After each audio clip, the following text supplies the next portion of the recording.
Hello everybody, क्या हाल चाल। Last video पे आपको कोई भी कमेंट्स हो, कुछ भी हो, अब ज़रूर आप बताना मुझे। अब हम स्टार्ट करने वाले हैं अपना फर्स्ट वीडियो। इंट्रोडक्शन वीडियो हम देख चुके हैं पहले, लास्ट वीक संडे को हमने अपलोड की थी। अब हम बात करेंगे सबसे पहले फंडामेंटल एनालिसिस की।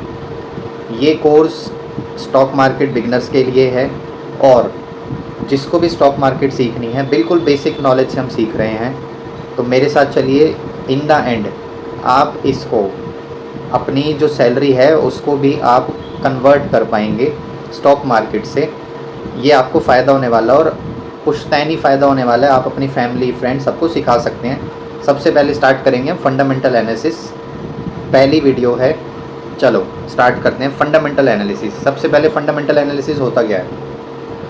फंडामेंटल एनालिसिस का मतलब है कोई भी कंपनी है, कोई भी बिज़नेस है, किसी भी बिज़नेस के बारे में उसकी फंडामेंटल नॉलेज होना कि वो किस सेक्टर को बिलोंग करता है, क्या उसका रेवेन्यू हो रहा है, क्या उसका प्रॉफिट हो रहा है, कितना उसका नेट प्रॉफिट हो रहा है, वो सब के बारे में फंडामेंटल एनालिसिस उसे कहते हैं।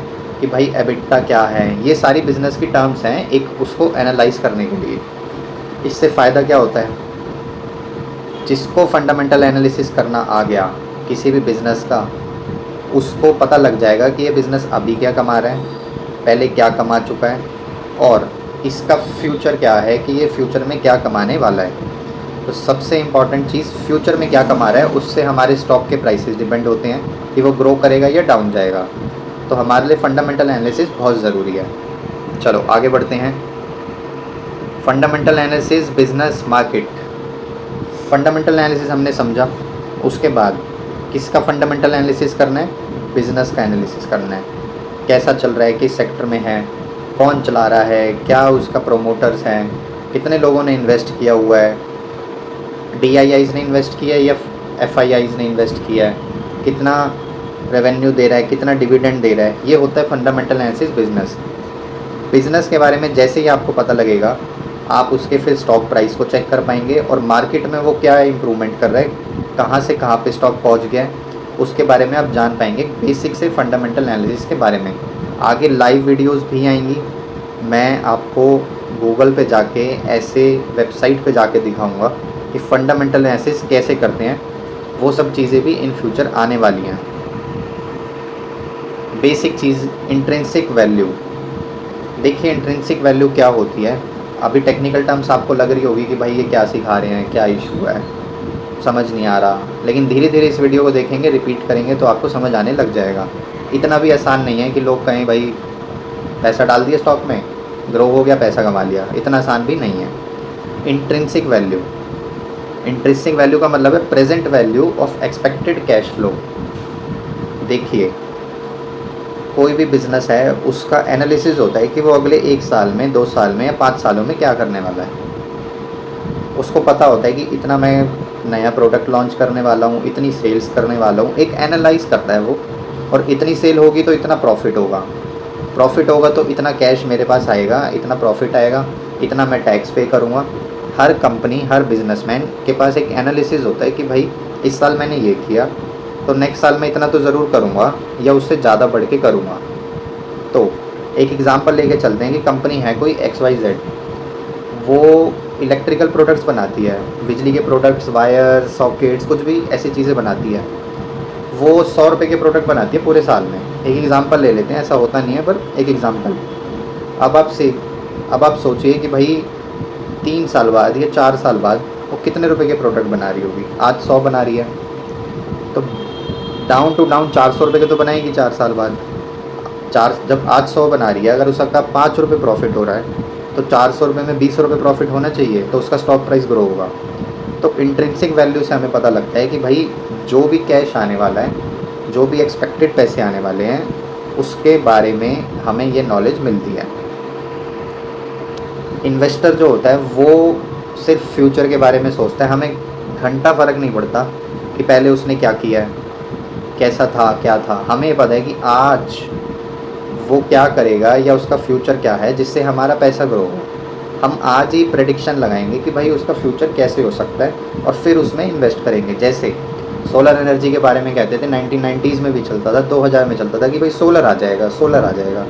आज 20 से 25 साल होने वाले हैं, सोलर आया ज़रूर है लेकिन उतनी ग्रोथ पे नहीं आया है। तो फ्यूचर वैल्यू प्रेडिक्ट करनी है कि भाई क्या चीज़ चलने वाली है और क्या चीज़ नहीं चलने वाली है, उस हिसाब से हम इन्वेस्ट करेंगे, हम फ्यूचर के बारे में देखेंगे।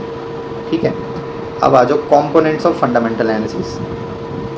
फंडामेंटल एनालिसिस हमने समझा एक बेसिक सी चीज़ है, उसके अंदर बिज़नेस के बारे में हम एक एनालिसिस करते हैं कि कैसा वो चल रहा है और उसका फ्यूचर क्या है, बेसिक डेफिनेशन। अब हम देखेंगे जैसे इंडिया है, हमारी इकोनॉमी कैसे चल रही है, किस पे डिपेंडेंट है, कितने सेक्टर्स हैं। तो हम इकोनॉमिक एनालिसिस करेंगे पूरी कंट्री का कि भाई कौन कौन से सेक्टर है, कौन से सेक्टर इंपॉर्टेंट है। जैसे ऑयल है, पेट्रोल, डीजल, ये हमारे लिए बहुत इंपॉर्टेंट है, इसके बिना बहुत आधी कंट्री रुक जाएगी। इलेक्ट्रिसिटी है, वो इम्पॉर्टेंट है। FMCG प्रोडक्ट्स है, जो हम खाना खाते हैं, जो सामान बिकता है, वो इम्पॉर्टेंट है। तो हम कंट्री के साथ फिर इंडस्ट्री में जाएंगे कि भाई EV इम्पॉर्टेंट है, खाना पीना इम्पॉर्टेंट है, IT इम्पॉर्टेंट है, ये नेट चल रहा है, यूट्यूब चल रहा है, इंफॉर्मेशन टेक्नोलॉजी इम्पॉर्टेंट है, NBFCs इम्पॉर्टेंट है, बैंक्स इम्पॉर्टेंट है। हम इंडस्ट्री का एनालिसिस करेंगे कि भाई इस इंडस्ट्री में कितनी ग्रोथ हो सकती है।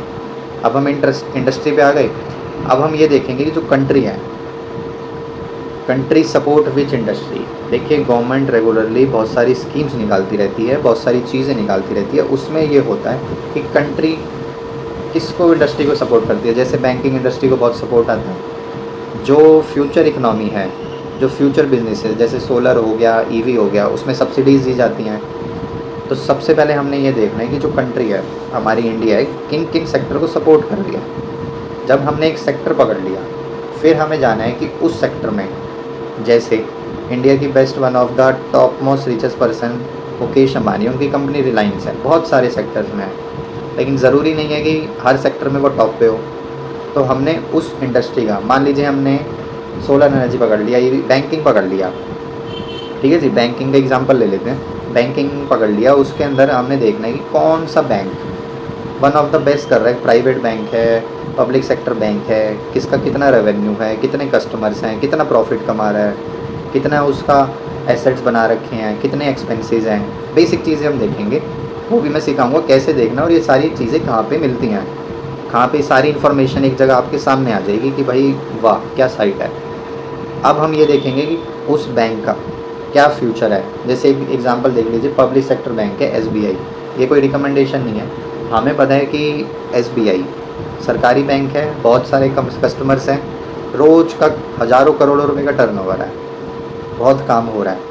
तो हम धीरे धीरे देखेंगे कि उसका रेवेन्यू कितना है, प्रॉफिट कमाता भी है या नहीं कमाता है। ऐसे ही प्राइवेट सेक्टर बैंक में HDFC बैंक बहुत अच्छा है, तो वो देखेंगे कि भाई कुछ करता भी है या नाम का बड़ा बैंक है।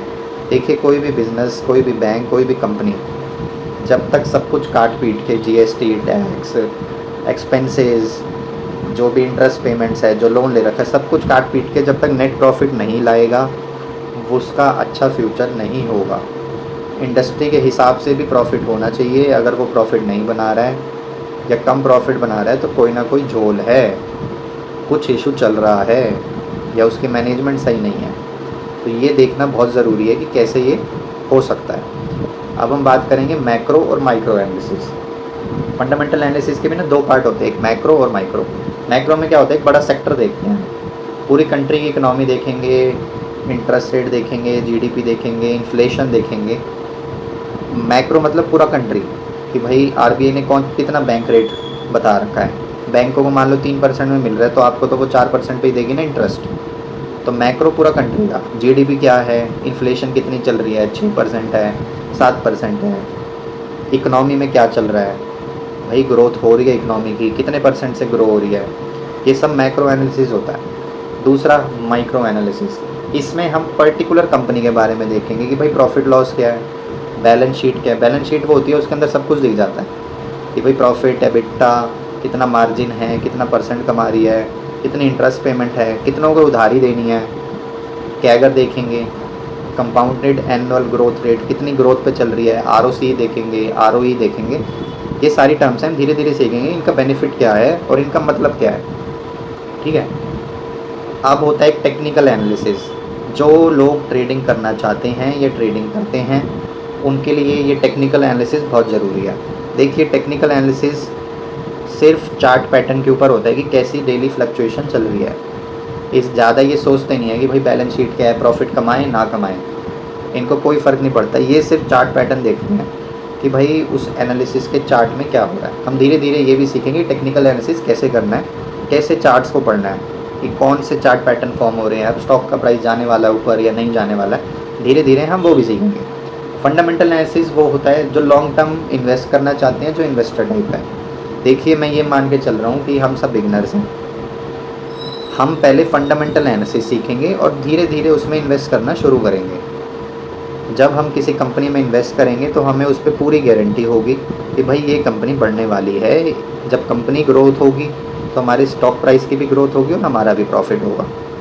तो सबसे पहले हम फंडामेंटल एनालिसिस पे ध्यान देंगे, इसके बारे में ही आगे वीडियोज़ आने वाली हैं।